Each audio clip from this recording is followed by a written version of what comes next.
మరో big breaking news చూస్తున్నాం. బోడుప్పల్ స్వాతి హత్యలో పోలీసులకు తలనొప్పిగా మారిందని చెప్పుకోవచ్చు. ఎంత కొట్టినా కూడా మహేందర్ రెడ్డి మౌనంగా ఉన్నట్లుగా మనకి సమాచారం అందుతుంది. సీన్ రీకన్స్ట్రక్షన్ లో భాగంగా మూసీలో గాలింపు విఫలమైనట్లుగా కూడా మనకి సమాచారం. నీటి ప్రవాహంలో శరీర భాగాలు కొట్టుకుపోయి ఉంటాయని కూడా అనుమానాలు వ్యక్తం చేస్తున్నారు. పెళ్లి తర్వాత నుంచి కుటుంబంలో గొడవలు మొదలయ్యాయి. గతంలోనే స్వాతికి అబార్షన్ చేయించాడు భర్త. కీలక విషయాలు స్వాతి తండ్రి చెప్తున్నారు. హత్యలో మహేందర్ పేరెంట్స్ ప్రమేయం కూడా ఖచ్చితంగా ఉంటుంది అంటూ కూడా స్వాతి బంధువులు ఆరోపిస్తున్నారు. వివిధ కోణాల్లో పోలీసులు విచారించే అవకాశాలైతే ఈ కేసులో కనిపిస్తున్నాయి.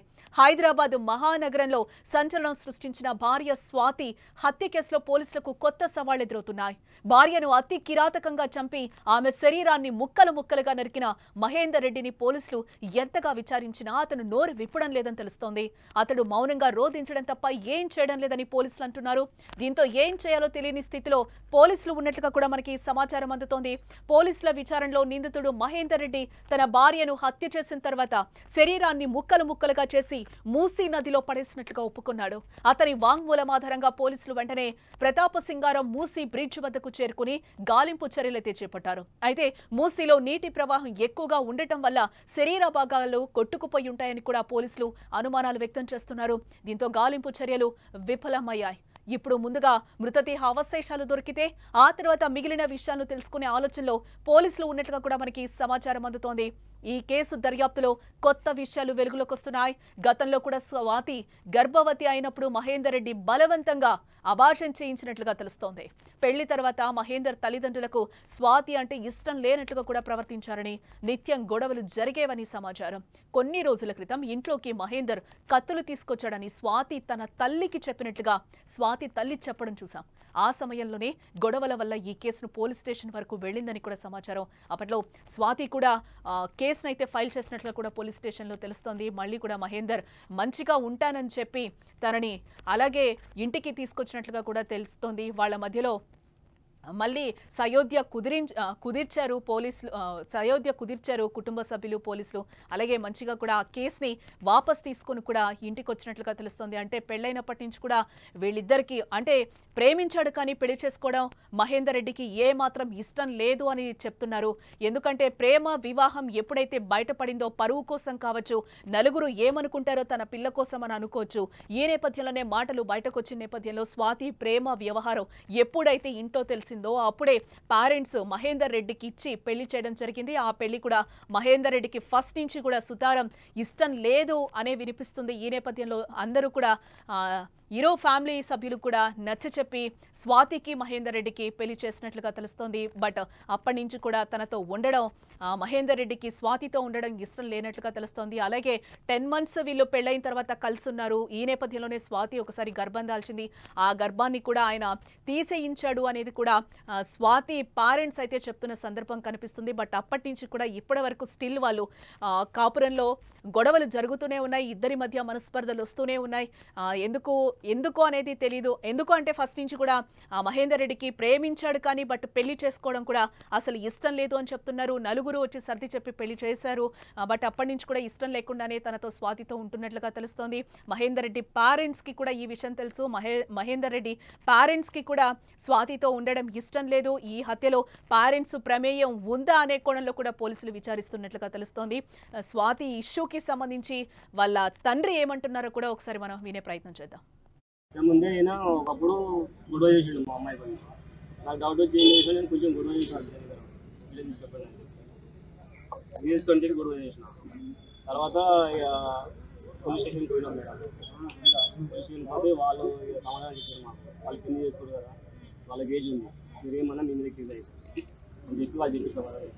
అంతకుముందే 2 months అయినా ఉండే మేడం. ఫస్ట్ స్టార్టింగ్లోనే అప్పుడే ఇక్కడ అవ్వాలో తీసేపిచ్చారు. 2 months అప్పుడే తీసేపిచ్చారు అని చెప్పేసి.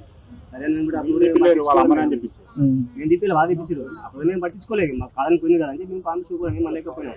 ఏమన్నా మళ్ళీ కేసు ఎందుకు ఏం అనలేదు. 2 నెలలు నైటంగా పంచాయతీ పంపించినాం. మంచిగా మేము అనుకున్నాం. పొందడం చేయలేకుండా మేడం. మేము ఫోన్ చేయలేదు, వాళ్ళ ఫోన్ చేయలేదు. ఫోన్ చేస్తే కూడా తిప్పుతున్నారంట, ఎందుకు చేస్తామంటారు. మంచిగా చేసేసి మేము అనుకున్నాం. హాస్టల్లోనే మేడం, మొత్తం డిగ్రీ వరకు హాస్టల్లో ఉండే. వీటిలో ఇట్లా బయట విషయాలు అయితే బయటకు రాలేకుండా మనుషులను చెప్పేసి మేము అనుకున్నాం. లేకపోతే తెలియదు. ఇప్పుడు ఖాళీగా ఉంటుంటే ఏం చేస్తున్నాడు ఆయన అసలు? ఇట్లా ఏం చేస్తుందో తెలియదు మేడం. ఇప్పుడు ఇంచుమించు 10 నెలలు అట్లా ఇంట్లో చిక్కనే ఉన్నాం. ఏం చేస్తుంది, పని చేస్తున్నా తింటున్న పని నాకు అసలు ఏం లేదు. వేరే వాళ్ళతో ఇబ్బందులు ఏం లేవు. వాళ్ళ అత్తమామ ఆంజే టార్చర్, వేరే ఏం లేవు. ఎవరైతే టార్చర్ అయితే ఎస్ స్వాతి తండ్రి కూడా మీడియాతో మాట్లాడుతున్న దృశ్యాలైతే మనం చూస్తాం. ఆయన కూడా చాలా అమాయకంగా కనిపిస్తున్నారు. వాడు ఏ పని చేస్తాడో కూడా మాకు తెలియదు, మా పిల్లనైతే పెళ్లి చేసుకున్నాడు అని చెప్తాను. తరచూ కూడా గొడవలు జరుగుతూ ఉంటున్నాయని కూడా తన తండ్రి అయితే మీడియా ముఖంగా కూడా చెప్తున్న దృశ్యాలైతే మనకి కనిపిస్తున్నాయి. తను ఏం చేస్తాడో కూడా తెలియదు అని కూడా సయోధ్య కుదిర్చి మళ్ళీ కూడా ఒకటిగా ఉండమని చెప్పాము. వాళ్ళ ఫ్యామిలీ మెంబర్స్కి ఖచ్చితంగా తెలిసే ఈ హత్య జరిగింది, వాళ్ళ ప్రమేయం కూడా ఉంటుంది అని కూడా మీడియా ముఖంగా స్వాతి తండ్రి చెప్పడం కూడా మనం వింటున్నాం. గతంలో కూడా వీళ్ళకి ఈ విధంగానే గొడవలైతే ఈ 10 monthsలో కూడా వాళ్ళిద్దరికి భార్యాభర్తలు ఇద్దరికి గొడవలైతే గతంలో కూడా స్వాతి పోలీస్ స్టేషన్కు వెళ్ళిందని సమాచారం. అప్పట్లో పెద్దల జోక్యంతో ఇద్దరు కూడా మళ్ళీ కలిసిపోయినట్లుగా కూడా తెలుస్తుంది. ప్రస్తుతం పోలీసులు ఆ ప్రాంతంలోని సీసీ ఫుటేజ్లను కూడా పరిశీలిస్తున్నట్లుగా మనకైతే సమాచారం అందుతుంది. ప్రస్తుతం బయటకు వచ్చిన సీసీటీవీ ఫుటేజ్లో మహేందర్ తన చేతిలో ఒక కవర్తో బయటకు రావడం కూడా మనం అక్కడ చూడొచ్చు. ఆ సీసీ ఫుటేజ్ మనకి కనిపిస్తోంది. మహేందర్ రెడ్డి తన చేతిలో ఇంట్లో నుంచి వచ్చాడు. వస్తూ కూడా వెనకాల ఒక బ్యాగ్ ఉంది. దాంతో పాటుగా కూడా కవర్లో చేతిలో ఒక కవర్ కూడా మనకి కనిపిస్తుంది.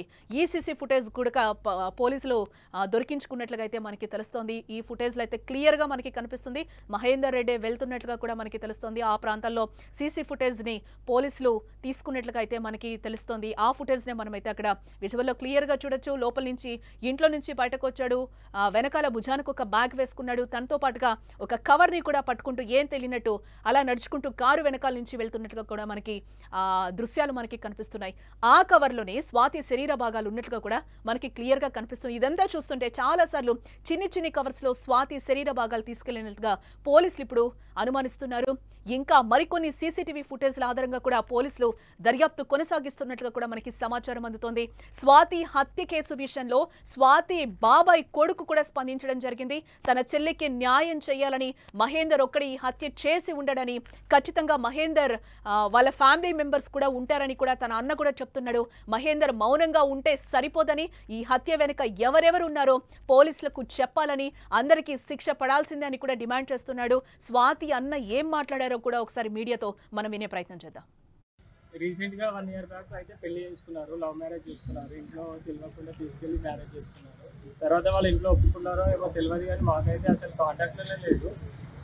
అంటే మధ్యలో 2-3 సార్లు కొట్లాటలు అవి అవుతున్నాయని వచ్చేళ్ళింది ఇంటికి. వచ్చేళ్ళి వాళ్ళ పెద్దల మధ్య ఇట్లా మాట్లాడుకొని వెళ్ళిపోయింది. అయినా కొడుతుండు హింసిస్తుండు అని ఫోన్ చేసి అట్లా అంటే లోపల ఏదో మాట్లాడుకున్నాను. నేను సిటీలో ఉంటే నాకు అంత తెలియదు ఆమె గురించి. పెళ్ళి అయిన తర్వాత అసలు అంత పట్టించుకోలేదు. నేను వెళ్ళిపోయింది, ఇంట్లో నుంచి వెళ్ళిపోయిందని అసలు పట్టించుకోలేదు. ఈ మధ్యలో ఏమైనా గొడవ అయింది? అదే గొడవ అయ్యి ఇంటికి వచ్చింది. నేను ఆల్రెడీ ఒకసారి కేసు అయింది వికారాబాద్ పోలీస్ స్టేషన్లో. ఒకసారి కేసు పెట్టింది మీద.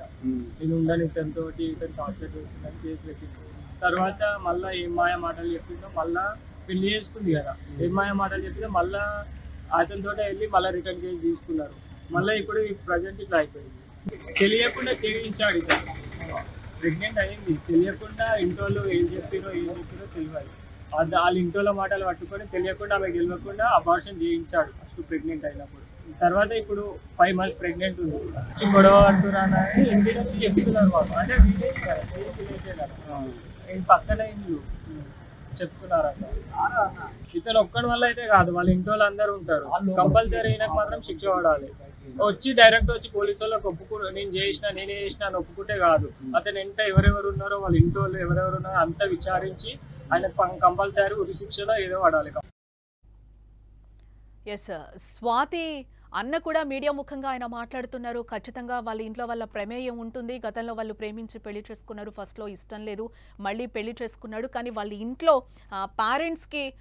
పేరెంట్స్ ఒప్పుకున్నారో లేదో, వీళ్ళ లవ్ని యాక్సెప్ట్ చేశారో లేదో కూడా తెలీదు. మాతో కాంటాక్ట్లో లేదు స్వాతి. తర్వాత మధ్యలో ఒకసారి ఈ 10 నెలల మధ్యలోనే ఒకసారి గొడవైంది. 2 సార్లు ఇంటికి వచ్చి కూడా నన్ను కొడుతున్నాడు, టార్చర్ పెడుతున్నాడని చెప్పి వెళ్ళింది. బట్ అందరం కూడా సముదాయించి మళ్ళీ తనని పంపించాం. బట్ వెళ్ళిన తర్వాత ఎటువంటి తన దగ్గర నుంచి మాకు మెసేజెస్ కానీ కానీ కాల్స్ కానీ లేవు, మాతో మాట్లాడనీయకుండా మహేందర్ చేశాడు. బట్ మహేందర్ ఇప్పుడు సైలెంట్గా ఉంటే సరిపోదు, మా చెల్లిని ఎవరెవరు హత్య చేశారు, దీంట్లో ఎవరెవరి ప్రమేయం ఉంది అని మాత్రం ఖచ్చితంగా తెలియాలి, తెలిసిన తర్వాత అందరికీ అయితే శిక్ష పడాలి అంటూ కూడా తన అన్న ఆవేదన వ్యక్తం చేస్తున్నాడు. స్వాతి అన్న ఇటు మరోవైపు మనం చూసాం, ఇందాక తండ్రి కూడా ఏం మాట్లాడారో కూడా మనం విన్నాం. తమ కూతుర్ని ప్రేమ పేరుతో ట్రాప్ చేసి చివరికి ఇంత కిరాతకంగా చంపేశాడని కూడా ఆ తండ్రి, స్వాతి తండ్రి ఆవేదన వ్యక్తం చేస్తున్నారు. మృతురాలు స్వాతి, నిందితుడు మహేందర్ రెడ్డి ఇద్దరు మేడిపల్లి గ్రామస్తులు. వీరి ఇల్లు పక్కపక్కనే ఉంటాయి. ప్రేమ పేరుతో మహేందర్ రెడ్డి తన కూతుర్ని పూర్తిగా ట్రాప్ చేసి 2023లో ఇంటి నుంచి తీసుకెళ్లిపోయి పెళ్లి చేసుకున్నాడని స్వాతి తండ్రి రాములు ఆవేదన వ్యక్తం చేశారు. మీడియా ముఖంగా కూడా ఆయన ఆవేదన వ్యక్తం చేస్తున్నారు. ఈ విషయంపై తాను పోలీసులకు ఫిర్యాదు చేసిన ఇద్దరు మేజర్లు కావడంతో తాము ఏం చేయలేము, వారికి హాని తలపెడితే తమపైనే కేసు అవుతుందని కూడా పోలీసులు చెప్పి రాములుకి చెప్పడం, మళ్ళీ అక్కడ వాళ్ళు ఎక్స్ప్లెయిన్ చేయడం కూడా జరిగింది పోలీసులు. పెళ్లైన తర్వాత మహేందర్ రెడ్డి తన కూతురుని మొదటిసారి గర్భవతి అయినప్పుడు ఆమెకు తెలియకుండానే అబార్షన్ చేయించాడని కూడా రాములు చెప్తున్నారు.